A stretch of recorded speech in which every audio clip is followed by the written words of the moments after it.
అందరికీ నమస్కారం.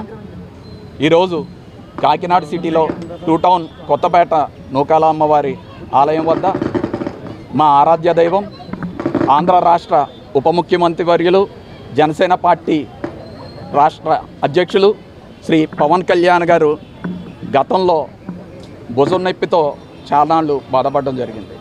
ఆయన ప్రజాక్షేత్రంలో తిరుగుతూ ప్రజలు సమస్యలు పరిష్కరిస్తూ నిరంతరం ఆయన ప్రజలతోనే ఉండిపోవడం జరిగింది. ఇప్పుడు మొన్న ముంబై వెళ్ళి ఆయన శస్త్రచికిత్స చేయించుకోవడం జరిగింది. ఆయన ఆరోగ్యాలతో సంపూర్ణ ఆరోగ్యంగా బయటికి రావాలి, తొందరగా ప్రజాక్షేత్రంలోకి వచ్చి తిరిగి ప్రజల సమస్యలన్నీ కూడా ఆయన తీర్చాలని చెప్పి ఈరోజు కాకినాడ సిటీలో అమ్మవారు ఆలయం వద్ద లలిత సహస్రనామం, విష్ణు సహస్రనామం, అదేవిధంగా హనుమాన్ చాలీసా సహస్రనామాలన్నీ కూడా ఏర్పాటు చేయడం జరిగింది. దీనికి మన కృష్ణ పరివార్ సేవా సమితి వారు చాలా ప్రోత్సహించారు. ముందుకు వచ్చి వాళ్ళందరి ఆధ్వర్యంలో కూడా ఈరోజు ఈ కార్యక్రమం చేయడం జరుగుతుంది. పవన్ కళ్యాణ్ గారు ఒక వ్యక్తి కాదు, శక్తి.